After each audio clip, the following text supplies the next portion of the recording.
It has been hard because at the end of the day, most of the time I come out on top, but I know what is a good routine and what's a better routine. So whenever I go out there and just do a good routine, I do get a little bit upset because I know in practices they've been better. And that's what I want to do whenever I go out there and perform. I want to show you guys the best routine that I can do and what I've been working so hard on. And so that's why I get a little bit upset sometimes whenever I come off the mat. Um, but at the end of the day, it is what it is. And we go back to training and we work harder. How do you not burn out from that?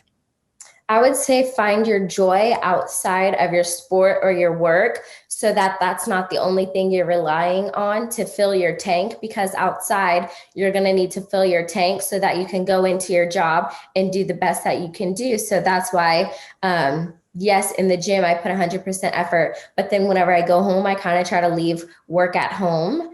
I'm at work at the gym and then do whatever I need to do at home. And I think everybody can learn from that just so that you're filling your tank up so that when you go back in, you're performing your best.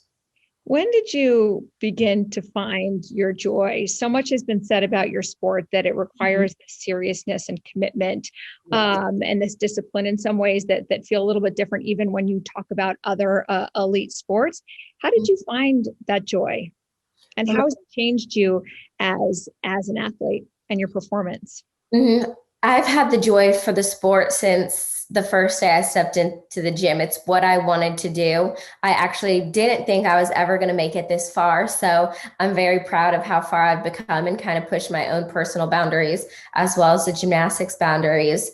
But what gives me joy in the sport is trying to be the best that I can be, and whatever happens, happens. And that's why my mom always makes me every year write down our goals and just try to attain those.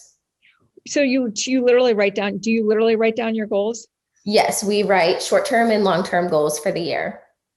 And then what do you do at the end of the year to look back? Do you look back on them regularly, or No, because I feel like I've always just checked them off as I've gone, and I know in my head what those goals are, but not really. when you think about your legacy or your impact within this arena, what do you hope it will be?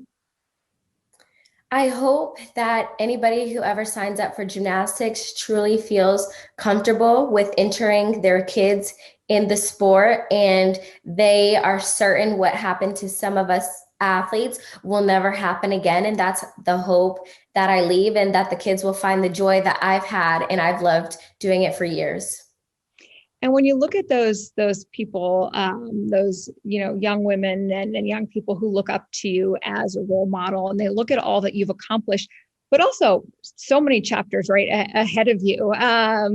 What do you hope that they learn from your story? What do you hope that they take away when they look at how you've navigated all these different junctures in your life?